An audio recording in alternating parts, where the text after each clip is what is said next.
नमस्कार। योगी आदित्यनाथ जी मुख्यमंत्री हैं उत्तर प्रदेश के और आप टाइम्स नाउ नव भारत के सारे दर्शक आपको देख रहे हैं। आपका बहुत स्वागत है। शायद गोरखपुर से चुनाव की प्रक्रिया में बिल्कुल छलांग लगाने के बाद ये आपका शायद पहला इंटरव्यू है। तो लोगों का ये कहना है कि गोरखपुर, अयोध्या और मथुरा की बातें हो रही थी, तो गोरखपुर क्यों? सेफ सीट है इसीलिए? देखिए, मैं पहले तो टाइम्स नाउ और टाइम्स नाउ नव भारत को धन्यवाद दूंगा कि गोरखपुर के लिए मेरी घोषणा के बाद आप इंटरव्यू लेने के लिए आई हैं। देखिए, पार्टी का अधिकार है और मैंने पहले भी इस बात को कहा था कि पार्टी जहां से कहेगी मैं वहां से चुनाव लड़ूंगा। गोरखपुर, अयोध्या या प्रदेश की किसी भी सीट पर। देखिए, मैं मुख्यमंत्री प्रदेश का हूं, तो प्रदेश की सभी 403 सीट पर मेरी पकड़ होनी चाहिए। इसलिए यह अधिकार पार्टी का मैंने पार्टी को ही दिया था। पार्टी कहेगी चुनाव लड़ना है, चुनाव लड़ूंगा। पार्टी कहेगी किस सीट पर लड़ना, तो मैंने कहा उसी सीट पर लड़ूंगा।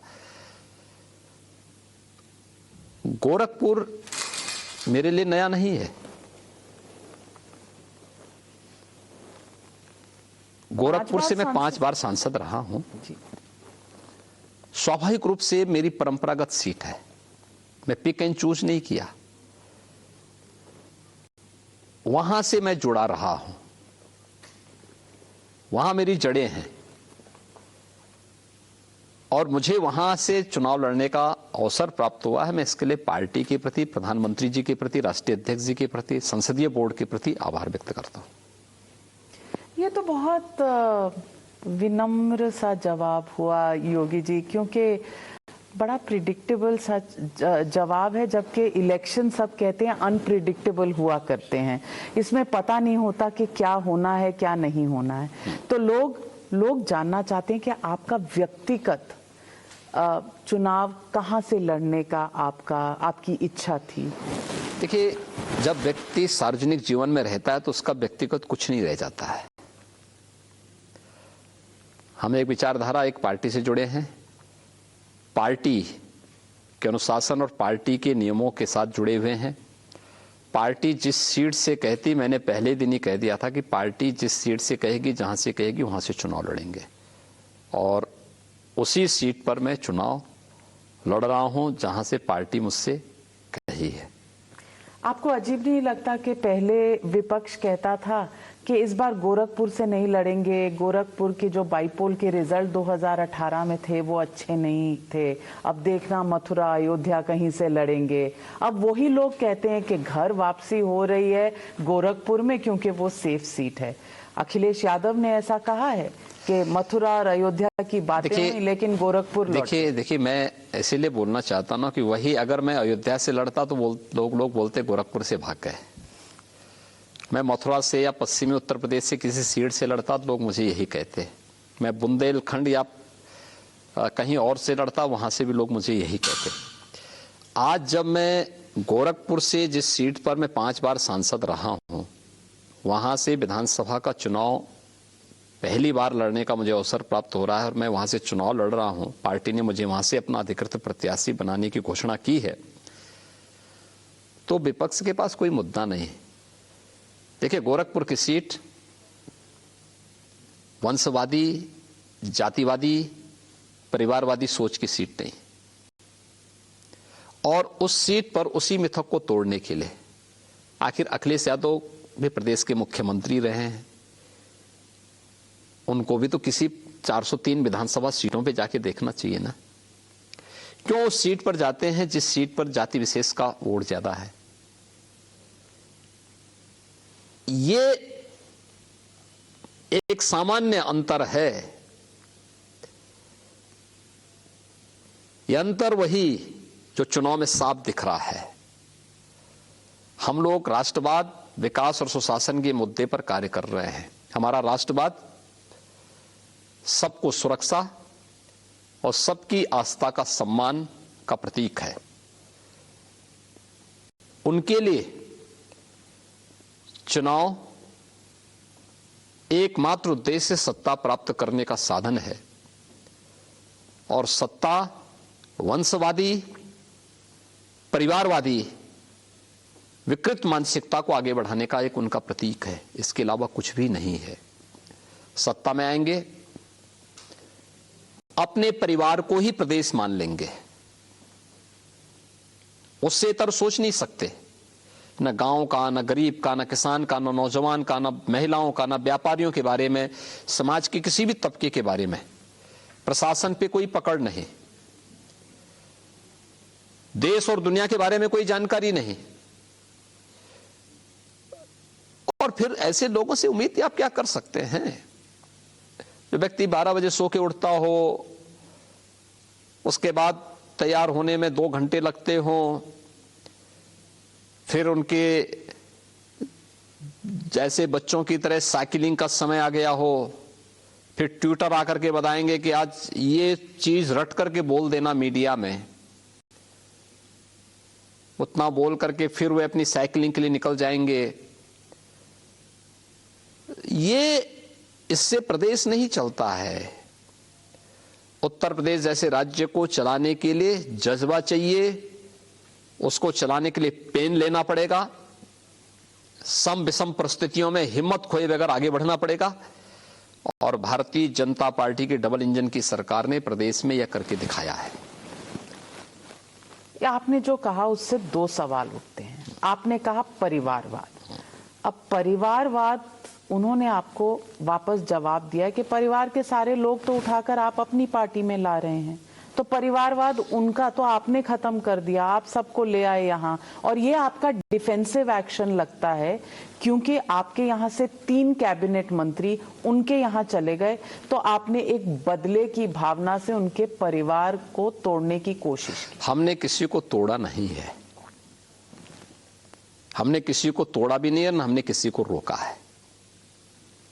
एक चीज नोट करना, देखिए, जिन लोगों के पैरों के नीचे की जमीन खिसक चुकी है, वे स्वाभाविक रूप से सुरक्षित ठिकाने की ओर जाने का प्रयास कर रहे होंगे, लेकिन ऐसे लोगों के लिए कहीं सुरक्षा की जमीन नहीं मिलेगी। एक दूसरा,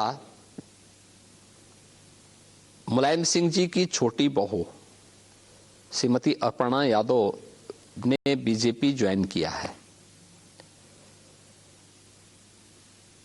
उन्हें तो ये लोग प्रमोट करना ही नहीं चाहते थे, क्योंकि उनके पास विजन था।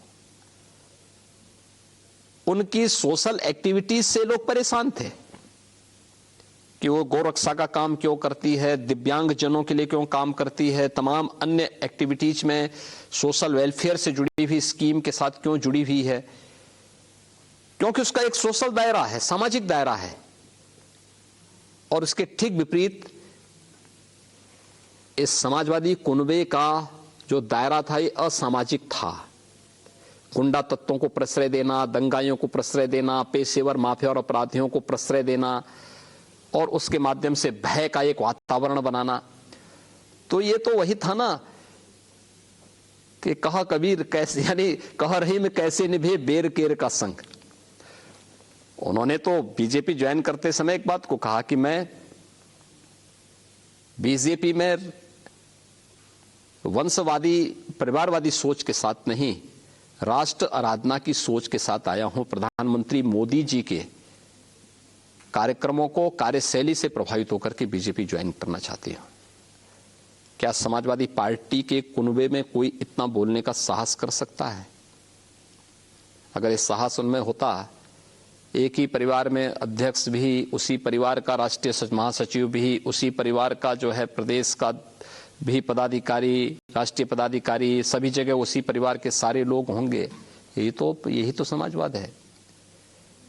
ये समाजवाद नहीं जिसके बारे में एक चर्चित दार्शनिक ने इस बात को कहा था कि इस समाज का सबसे बड़ा धोखा है ये समाजवाद, इसके बहुरूपीय ब्रांड हैं।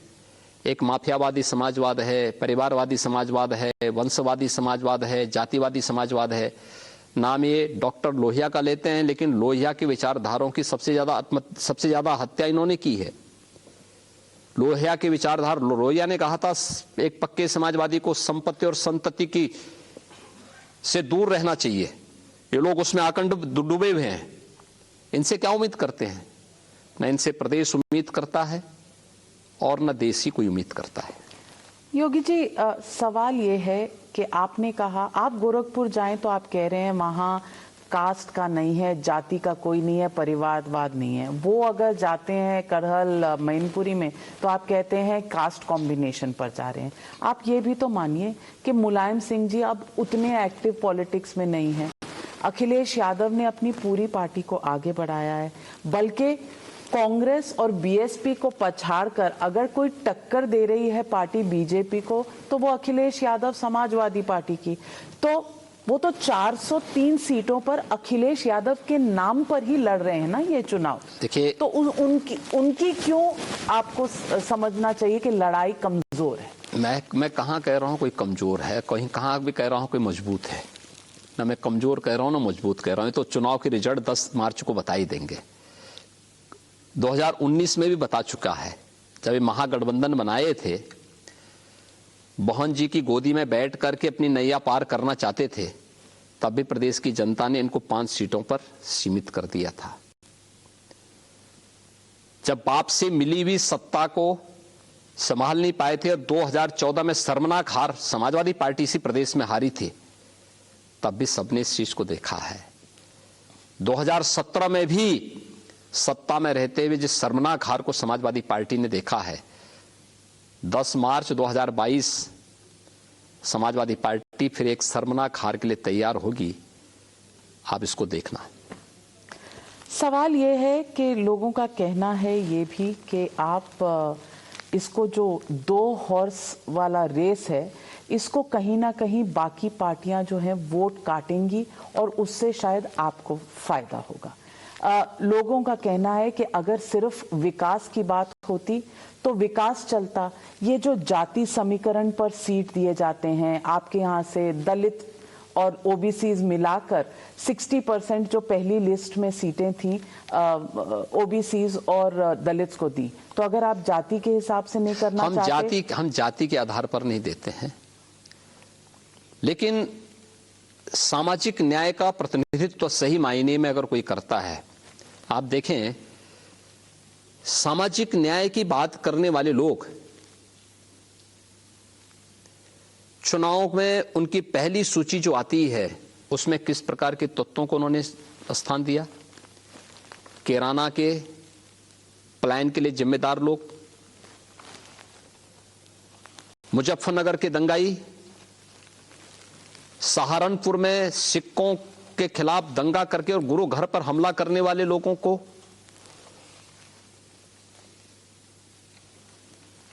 ऐसे ही अन्य जिलों में भी जो कैराना से लेकर के लोनी तक एक लंबी सूची है।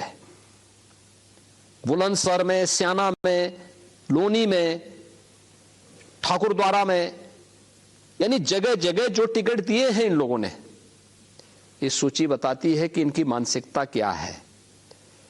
ये फिर से उत्तर प्रदेश में उपद्रव और दंगाइयों को प्रश्रय देकर के, टिकट देकर के आगे बढ़ा करके प्रदेश को दंगों की आग में झोंकने की कुछ सी चेष्टा कर रहे हैं।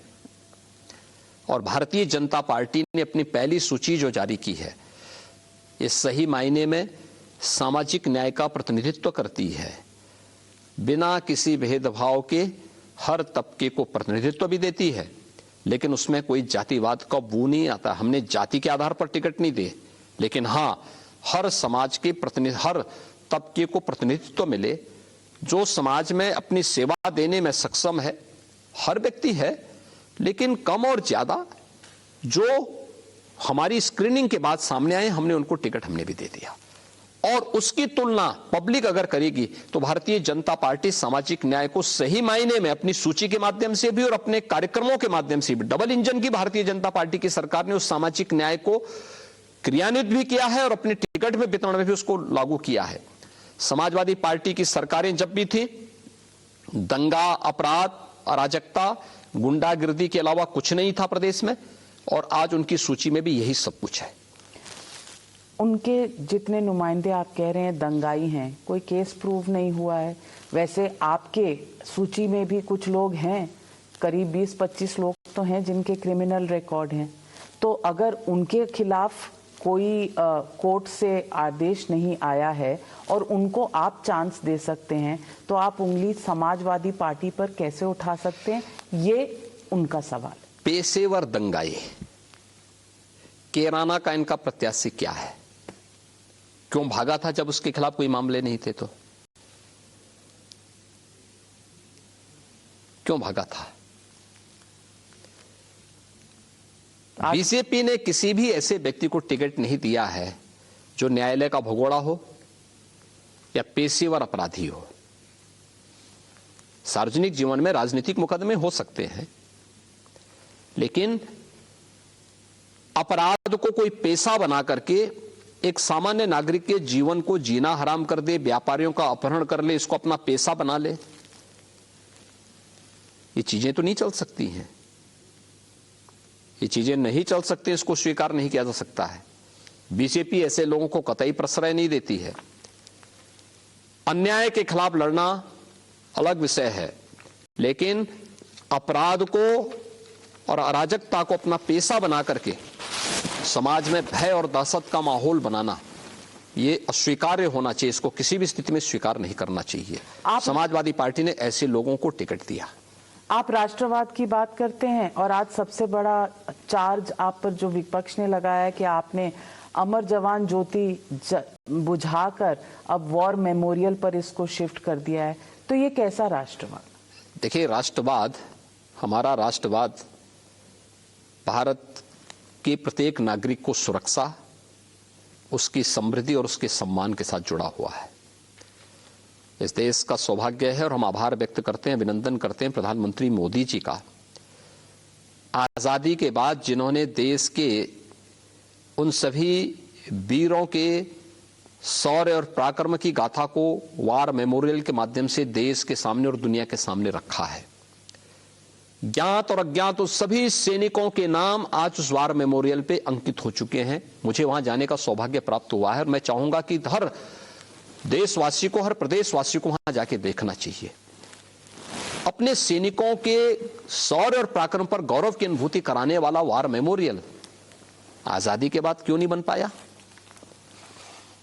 आपने एक परिवार के मेमोरियल तो बनाए, एक परिवार के नाम पे संस्थाओं के नाम तो रखे, लेकिन देश की सुरक्षा के लिए अपने आप को बलिदान करने वाले उन शहीद सैनिकों के प्रति कभी सम्मान का भाव व्यक्त नहीं किया।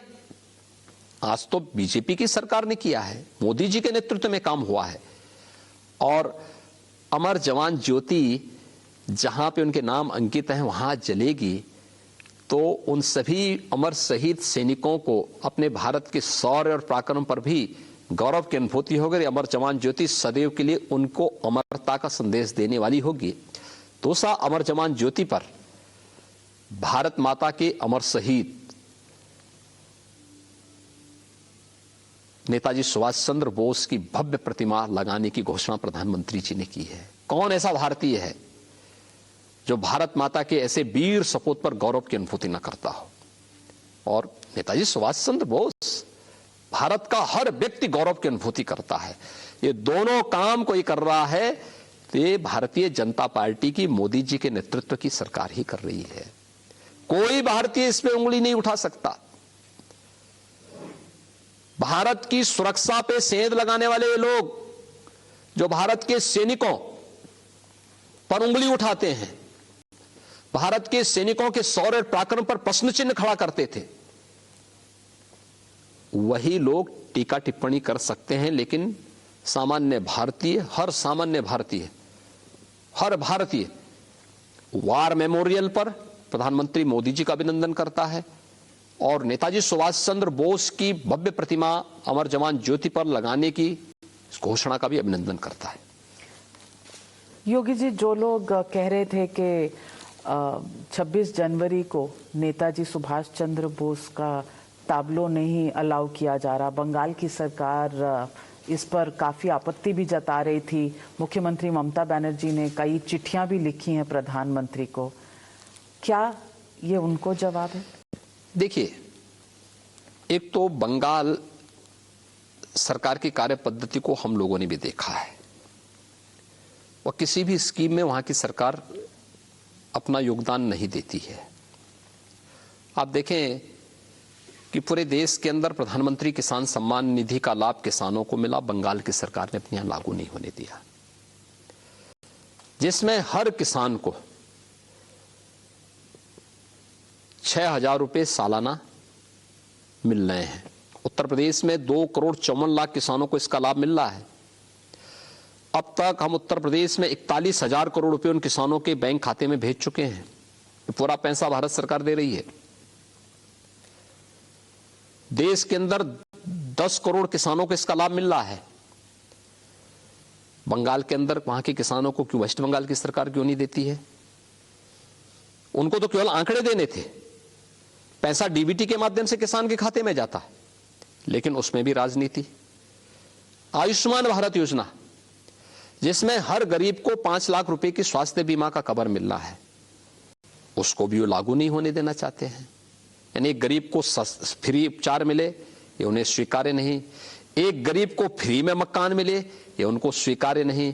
एक गरीब को फ्री में शौचालय मिले, ये उनको स्वीकार्य नहीं। एक गरीब को फ्री में राशन मिले, ये उनको स्वीकार्य नहीं। एक किसान को हर साल 6,000 रुपए सालाना प्रधानमंत्री किसान सम्मान निधि का लाभ मिले, उनको स्वीकार्य नहीं। दूसरा, जो एग्जीबिशन गणतंत्र दिवस के अवसर पर चलती है, उसकी एंट्री पहले से मांगी जाती है। अगर आप समय पे नहीं देंगे, यूपी अगर समय पे नहीं देगा तो यूपी को भी क्यों एंट्री मिलेगी? क्योंकि वो तो एक प्रतिस्पर्धा के बाद एक चयन होता है। आपने अगर समय पे अपनी वो नहीं दी है तो ये चीजें मुझे लगता है कि उसका कारण बना होगा। अन्यथा नेताजी सुभाष चंद्र बोस के प्रति हर भारतीय सम्मान का भाव व्यक्त करता है। और याद रखना कि नेताजी सुभाष चंद्र बोस हो, राष्ट्रपिता महात्मा गांधी जी हो, बाबा साहब भीमराव अंबेडकर जी हो, सरदार पटेल हो, ये सभी दिवस तो भारतीय जनता पार्टी नेतृत्व की केंद्र की सरकार ने मोदी जी के नेतृत्व में लिया है। कौन नहीं जानता कि अलग अलग तिथियों को उस 21 जून की तिथि विश्व योग दिवस के रूप में मनाना, 26 नवंबर की तिथि संविधान दिवस के रूप में मनाना, 26 दिसंबर की तिथि गुरु गोविंद सिंह जी के साहबजादों की स्मृति में बाल दिवस के रूप में उसको आयोजन करना, ये सभी तिथियां तो उसी स्मृति को आगे बढ़ाती है। बाबा साहब भीमराव अंबेडकर के प्रति सम्मान, नेताजी सुभाष चंद्र बोस के प्रति सम्मान का भाव, ये सभी कार्यक्रम उसी के हिस्से हैं। ये काम पहले भी हो सकती थी, पिछली सरकारें भी कर सकती थी। कांग्रेस को अपने परिवार, एक परिवार के अलावा दूसरे का सम्मान स्वीकार्य ही नहीं था, लेकिन मोदी जी ने इन सभी महापुरुषों को भरपूर सम्मान दिया। 31 अक्टूबर की तिथि राष्ट्रीय एकता दिवस के रूप में सरदार वल्लभ भाई पटेल जी की जन्मदिन को मनाने का कार्यक्रम। ये सारी चीजें आपने बंगाल में समझाई थी, फिर भी वोट नहीं पड़े। वोट, ये काम हमारे लिए वोट के लिए नहीं था, ये राष्ट्रीय सम्मान का विषय था, राष्ट्र के सम्मान को आगे बढ़ाने का कार्यक्रम था। मैं आपसे पूछना चाहती हूँ, आपने कांग्रेस की बात छेड़ी, तो कांग्रेस की बात से मैं पूछना चाहती हूँ कि प्रियंका गांधी वाड्रा जी ने आज अनाउंसमेंट किया है कि यूपी की मुख्यमंत्री का चेहरा उनका है और वो रिप्रेजेंट करेंगी कांग्रेस पार्टी को उत्तर प्रदेश में।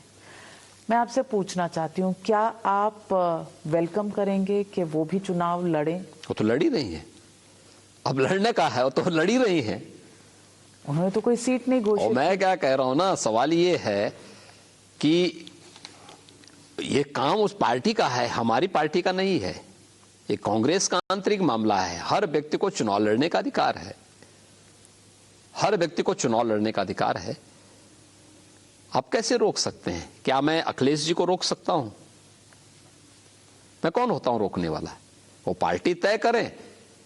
पर आपको क्या लगता है कि वो चुनावी मैदान में उतरेंगी, किसी सीट से लड़ेंगी? देखिए, ये उनकी पार्टी का विषय और उनका अपना विषय हो सकता है। ये हमारी पार्टी का विषय, मेरा विषय नहीं है। और वो जब कहती हैं कि लड़की हूँ, लड़ सकती हूँ, और उसके तहत उन्होंने उन्नाव की जो बेटी थी उनकी माताजी को टिकट भी दिया है, ये कह के कि आपके प्रदेश में यहाँ पर लॉ एंड ऑर्डर, कानून व्यवस्था सही थोड़ा नहीं थी। जिस तो की रजा के पास जाकर के इन्होंने समर्थन मांगा है, उनकी बहू की बात को भी सुन लेती।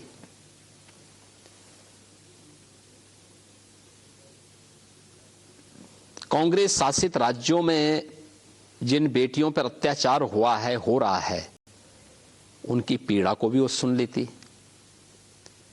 उत्तर प्रदेश में हर बेटी सुरक्षित है और वह जिम्मेदारी हमारी है, न केवल सुरक्षा का बल्कि उनके सम्मान और उनके स्वावलंबन का पूरा दायित्व भी हमारा है। सरकार उस दायित्व को पूरी जिम्मेदारी के साथ निर्वहन करने का कार्य कर रही है।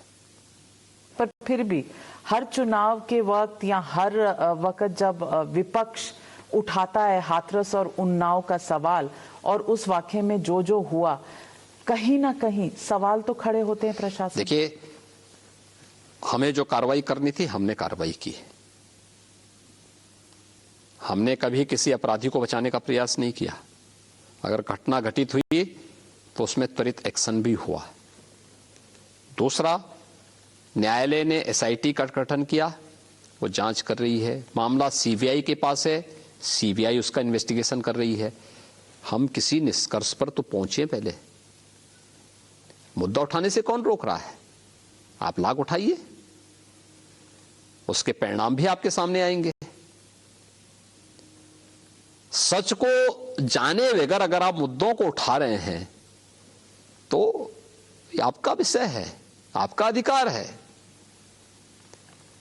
और हम लोग लाभ और हानि की दृष्टि से नहीं, प्रदेश में अपनी जिम्मेदारी को देखते हुए हम लोगों ने मिशन शक्ति का कार्यक्रम हमारी सरकार ने चलाया है।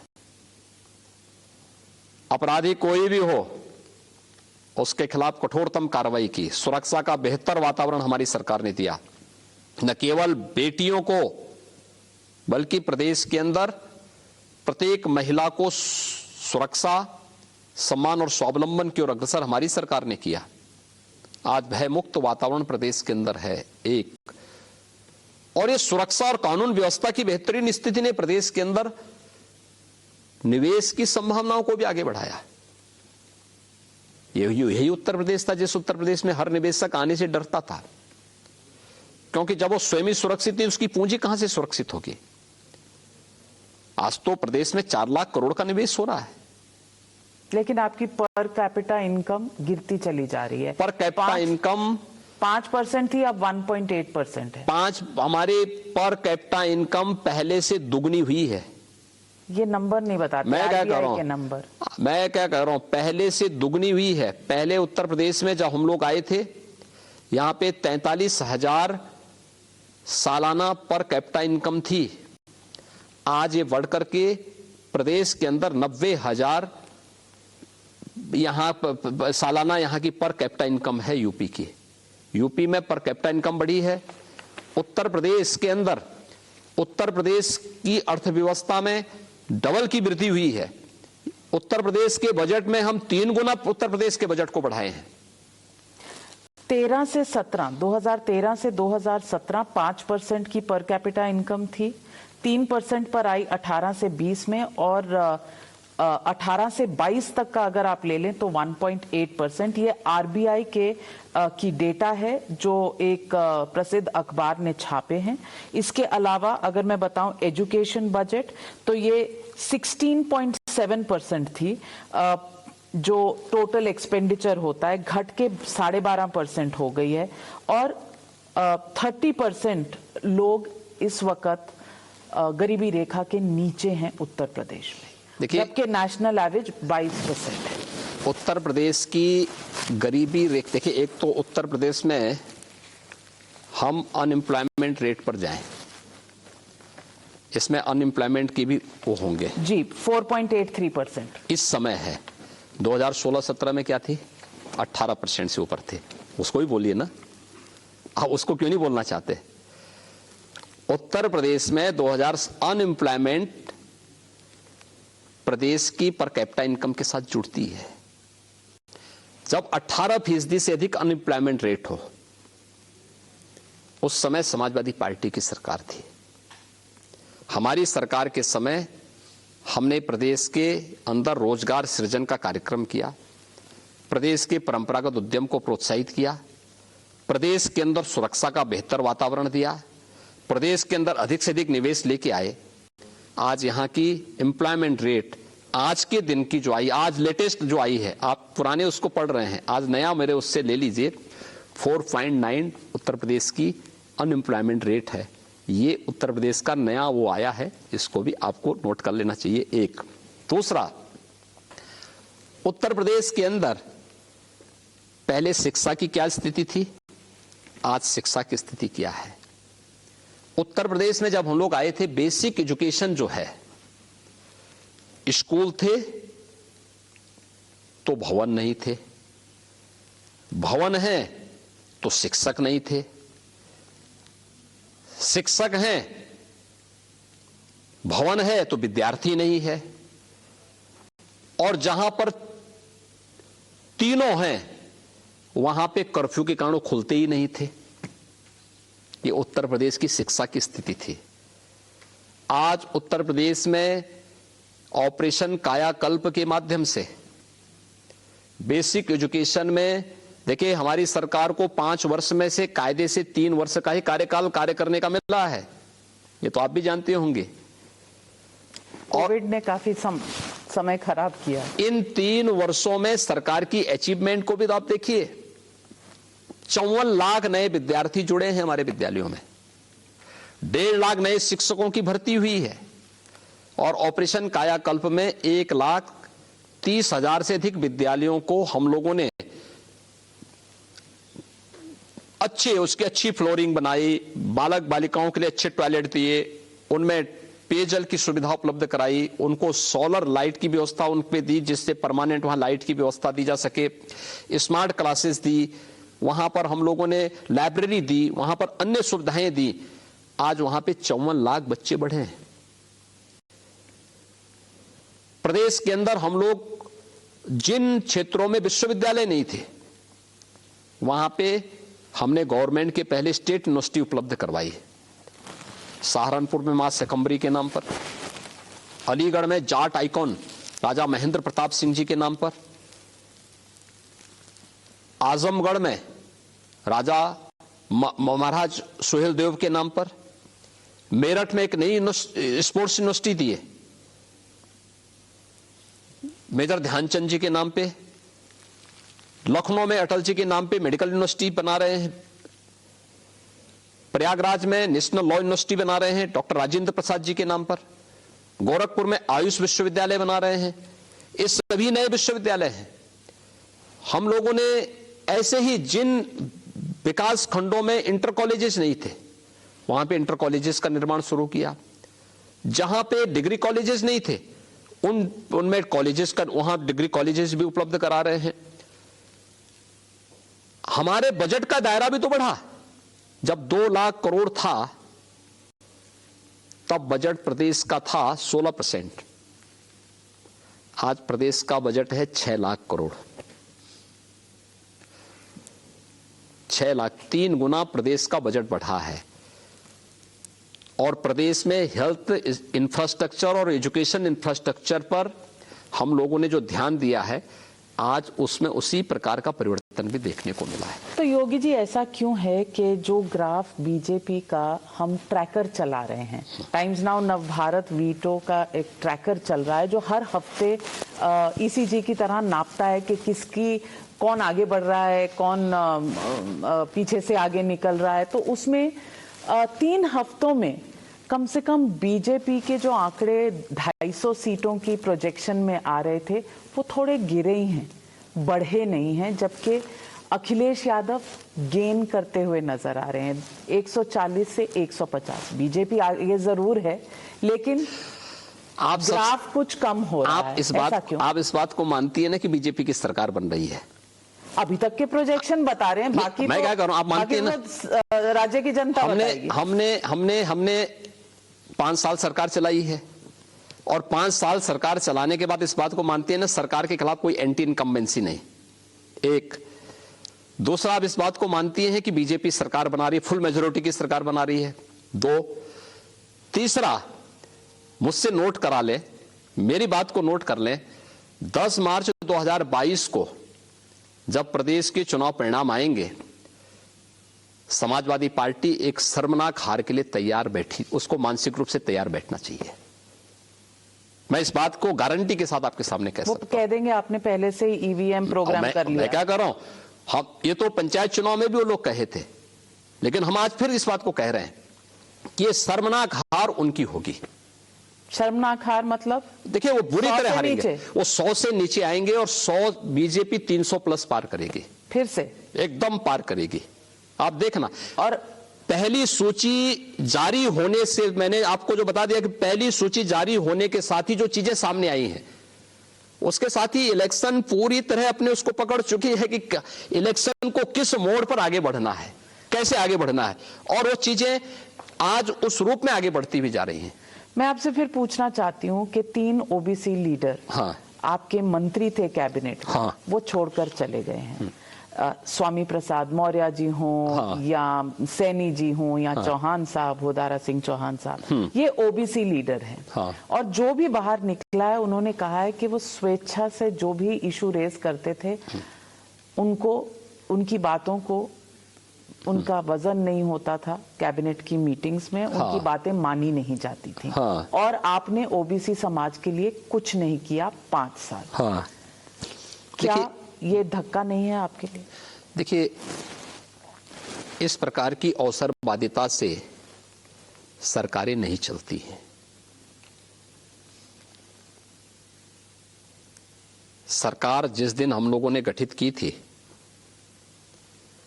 मैंने इन सभी लोगों को और सभी अधिकारियों को, सभी मंत्री और सभी अधिकारियों को लोक कल्याण संकल्प पत्र की एक प्रति उपलब्ध करा दी थी, और सबसे मैंने अनुरोध किया था कि भाई आप सभी इसको पढ़ करके आइए, दिन भर अपने ऑफिस में बैठेंगे, शाम को 6 बजे के बाद मेरे कार्यालय में एक विभाग के प्रेजेंटेशन होने हैं रोज, और मैंने 1 महीने तक हर विभाग के प्रेजेंटेशन को देखे थे, और सभी मंत्री बैठते थे, रात्रि 11 बजे 12 बजे तक चलता था, 6 घंटे का हमारा वो चलता था 1 महीने तक।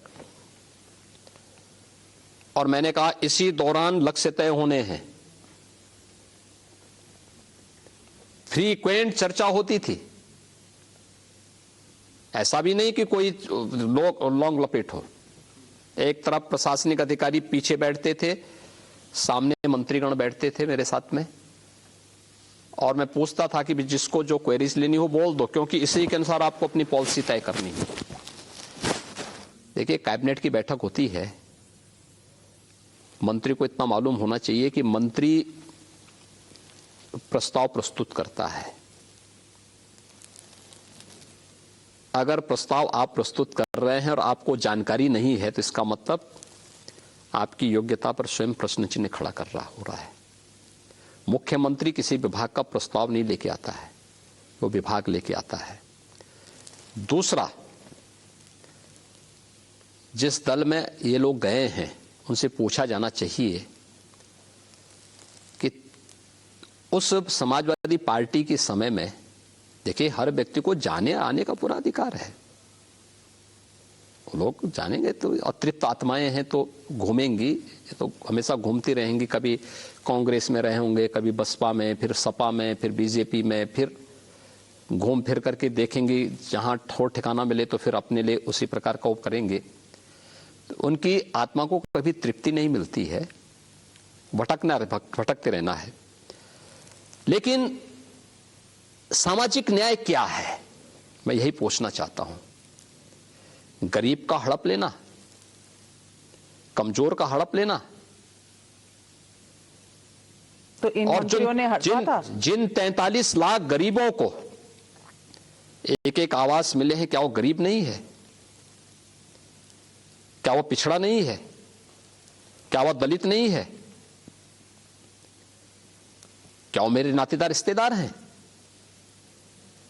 जिन 2,61,00,000 गरीबों को शौचालय मिले हैं, ये कौन है? जिन 9 करोड़ गरीबों को प्रधानमंत्री आयुष्मान भारत योजना और मुख्यमंत्री जन आरोग्य योजना के अंतर्गत 5 लाख रुपए की स्वास्थ्य बीमा का कवर मिल रहा है, ये कौन लोग हैं? जिन 1 करोड़ गरीबों को, जिसमें एक वृद्धजन है, निराश्रित महिला यानी विधवा महिलाएं हैं और दिव्यांगजन है, 1,000 रुपए की पेंशन हम दे रहे हैं, ये लोग कौन है? क्या ये गरीब नहीं है? क्या ये पिछड़े और दलित नहीं है?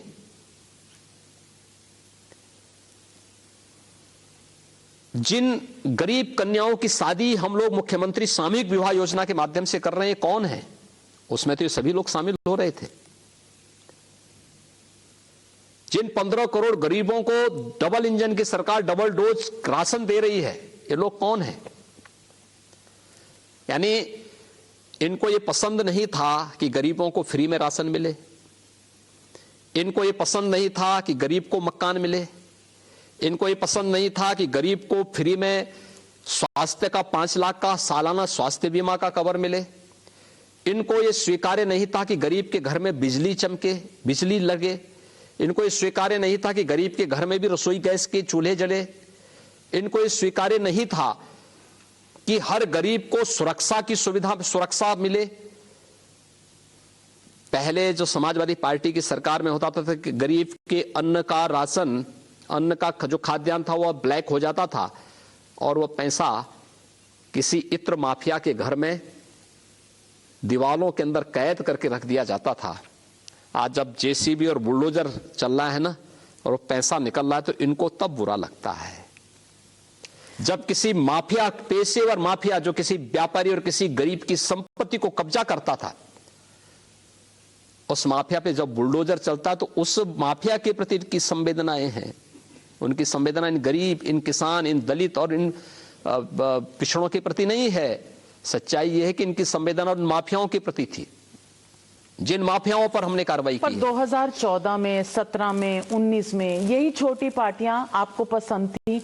आपने बहुत एक cast arithmetic Bharatiya Janata party ने 2014 में जो किया, 2017 में जो किया, 2019 में जो किया, भारतीय जनता पार्टी अपने उन्हीं सहयोगियों के साथ 2022 में भी प्रचंड बहुमत की सरकार बना रही है। और मैंने फिर आपको कहा ना, 10 मार्च 2022 को जब परिणाम आएंगे तो भारतीय जनता पार्टी प्रचंड बहुमत की सरकार प्रदेश के अंदर बना रही होगी और समाजवादी पार्टी शर्मनाक हार के लिए एक बार फिर से वहां पर अपनी पराजय के लिए तैयार बैठी होगी।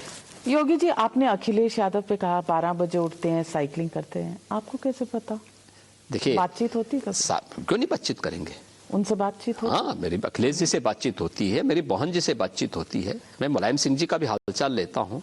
तो अखिलेश जी आपको बताते हैं कि वो 12 बजे उठते हैं? देखिए, सवाल ये कि तो पता लग जाता है कि आप सुबह फोन मिलाइए, जब कोई टेलीफोन पे उपलब्ध नहीं है तो पता लग जाता है कि व्यक्ति की क्या स्थिति होगी। तो साइकिलिंग पे जाते हैं, क्या आप खबर रखते हैं उनकी? देखिए, मुझे प्रदेश की 25 करोड़ जनता की खबर रखनी पड़ती है। हर एक व्यक्ति की सुरक्षा की, हर एक व्यक्ति की खुशहाली का ध्यान रखना पड़ता है। मेरे लिए प्रदेश का कोई व्यक्ति राजनीतिक प्रतिद्वंदी नहीं। और ये जो इत्र की बात करते हैं कि ये उनके मित्र हैं, इत्र वाले, इसका कोई एविडेंस, कोई सबूत? एविडेंस तो ये तो मीडिया बता दे रहा है ना, कि ये तो मीडिया के पुराने मित्रों को मालूम होगा कि वो किसके साथ जो है यूरोप की यात्रा करने के लिए गए थे। पर उसमें वो इत्र वाले मित्र भी थे। तो वो कहते हैं कि मिस्टेकन आइडेंटिटी थी, आपने गलती से डालना मैं क्या कह रहा हूँ ना, और कहीं और मैं क्या कह रहा हूँ, सवाल ये है कि इत्र वाले मित्र किसके साथ यूरोप की यात्रा में गए थे, यही पूछिए। तो एविडेंस नहीं है, सबूत नहीं। एविडेंस क्यों नहीं? ये पुख्ता एविडेंस है, चित्र सब कुछ बोल देता है।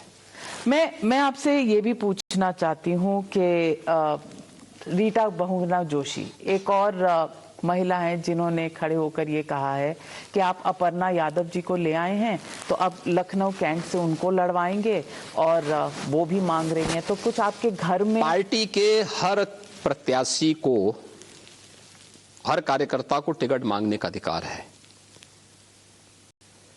और ये अधिकार पार्टी का है कि किसको देना है। देखिए, दोनों चीजें, हर कार्यकर्ता टिकट मांगने का दावेदारी कर सकता है, लेकिन यह डिसाइड पार्टी को करना है किसको कहां से लड़ाना है।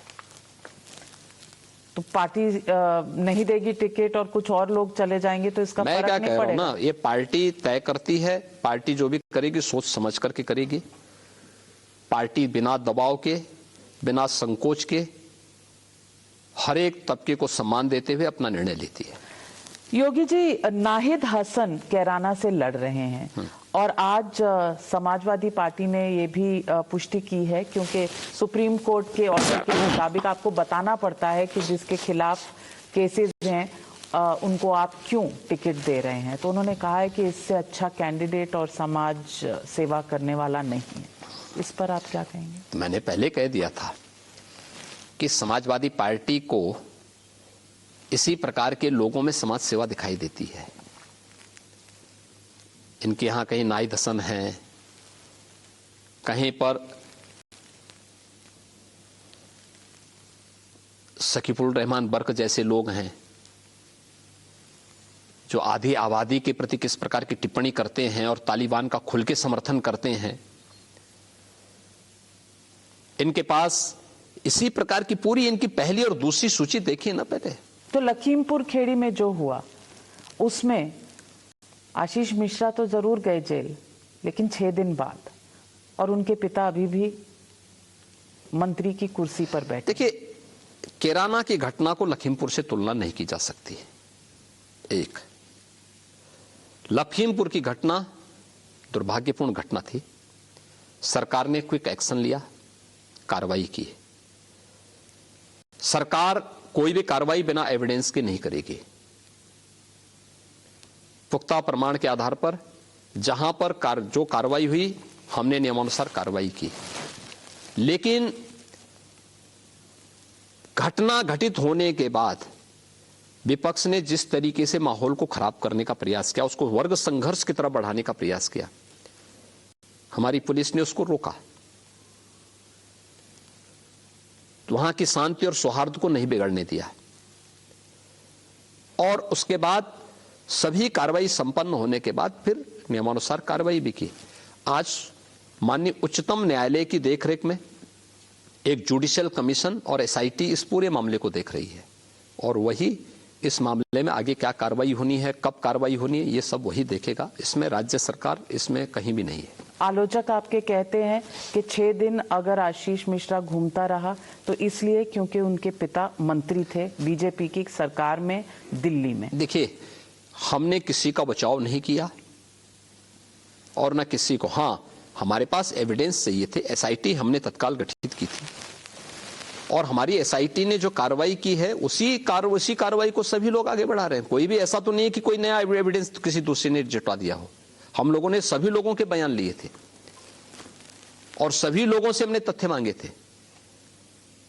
हमें एविडेंस देते, हम कार्रवाई करते। एविडेंस हमारे पास इकट्ठे हुए, हम पुलिस ने स्थानीय स्तर पर कार्रवाई की। उसकी तुलना आप कैराना से नहीं कर सकते, मुजफ्फरनगर से नहीं कर सकते।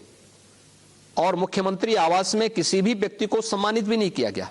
जैसे मुजफ्फरनगर के दंगाइयों को, सहारनपुर के दंगाइयों को, बुलंदशहर के उपद्रवियों को, मेरठ और बरेली के उपद्रवियों को जैसे पिछली सरकारों में सम्मानित किया जाता था, हमारी सरकार के समय कभी भी अगर अपराध और अपराधी के प्रति जीरो टॉलरेंस की नीति के तहत कार्रवाई करनी है, हमने कार्रवाई की। योगी जी, 2 सवाल पूछूंगी। एक पश्चिमी उत्तर प्रदेश का कि वहां किसान आंदोलन 1 साल लगभग चला और आज भी वहां पर जो समीकरण बन रहे हैं, वहां आरएलडी, जयंत चौधरी, अखिलेश यादव, समाजवादी पार्टी और उनके साथ टिकैत भाई जो हैं वो साथ हुए हैं। इससे क्या बीजेपी को देखिए मुश्किल होगी? देखिए, बीजेपी के लिए कोई मुश्किल नहीं है। हमारे लिए 2014 में मुश्किल नहीं था, 2017 में भी मुश्किल नहीं था, 2019 में भी मुश्किल नहीं था, 2022 में भी कोई मुश्किल नहीं है। किसान आपसे परेशान है, लोग कहते हैं। हमारे यहाँ से कोई किसान परेशान नहीं है। किसानों किसान नेता भी नहीं परेशान है। तो फिर बालियान साहब क्यों मिलने चले जाते हैं नरेश टिकैत? क्यों नहीं जाएंगे? एकदम जाके मिलना चाहिए, बातचीत करनी चाहिए, हर एक से समर्थन मांगना चाहिए। क्यों नहीं मांगेंगे? वो हमारे वोटर हैं, प्रदेश के मतदाता हैं, तो प्रदेश के मतदाता से अपील करने में कोई बुराई नहीं। उनकी सीट के वे सांसद हैं, उनका दायित्व तो बनता है कि अपनी सीट के हर मतदाता के साथ संवाद बनाए। और अगर गए हैं, कोई बुराई नहीं की, एकदम जाना चाहिए। डिफेंसिव खेल रहे हैं? कोई डिफेंसिव नहीं। और आप गोरखपुर से लड़ रहे हैं क्योंकि पूर्वांचल में जहां स्वामी प्रसाद मौर्य और ये ओबीसी लीडर्स का दबदबा है, वहां पर शायद आपको प्रॉब्लम हो सकती है, इसलिए पार्टी ने आपको कहा है कि आप पूर्वांचल की तरफ। मैं क्या कह रहा हूं ना, तो इसीलिए तो पता लग जाएगा कि कहां पे कौन कितना मजबूत है, किसका कितना बड़ा जनाधार है। इन सब के जनाधार का पता 10 मार्च को लग जाएगा।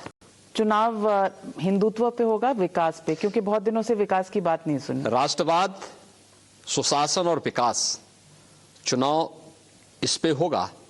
और हमने इसीलिए कहा, सुरक्षा, राष्ट्रवाद में हमारी सुरक्षा भी आता है, आस्था का सम्मान भी आता है। लोग कहते हैं कि आप हिंदुत्व पे थोड़ा कभी कभी पीछे हो जाते हैं, आप अयोध्या से नहीं लड़ रहे क्योंकि पंचायत चुनाव में काशी, मथुरा सब हार गए थे। अयोध्या में दीपोत्सव का कार्यक्रम हमारी सरकार ने किया। आज अयोध्या में मेरी सरकार का सौभाग्य है कि प्रधानमंत्री जी ने अयोध्या में राम मंदिर के निर्माण का शुभारंभ भी हमारी सरकार के समय। पर शायद इसीलिए आपको वहां से खड़ा नहीं किया, ताकि आप और अयोध्या एक ना बन जाए। मैं क्या बहुत बड़े, देखिए सवाल इसका नहीं, अयोध्या हमारे लिए राजनीति का मुद्दा कभी नहीं था, हमारी आस्था का प्रतीक था। और अयोध्या के प्रति हमारी आस्था सनातन है, हमेशा रहेगी। तो ये जो 80-20 आपने कहा था, हाँ मैं कह रहा हूं, ये चुनाव 80 और 20 के बीच में होगा। तो ये 20 मुसलमानों के लिए है? देखिए आप जो समझे, लेकिन मेरा मानना है 80% लोग जो सकारात्मक ऊर्जा के साथ प्रदेश की सुरक्षा, प्रदेश की समृद्धि, प्रदेश के गांव, गरीब, किसान, नौजवान, महिलाओं और प्रदेश के सभी तबके के लिए संवेदनशील हैं, उनके विकास और सुरक्षा के प्रति संवेदनशील हैं, वे 80% एक तरफ होंगे। जो प्रदेश की सुरक्षा में सेंध लगाने वाले पेशेवर दंगाई, माफिया, अपराधी और आतंकवादियों के हितैषी हैं, उनके प्रति अपनी संवेदना व्यक्त करते हैं, उनके मुकदमों को वापस लेने की पैरवी करते हैं, वे एक तरफ होंगे।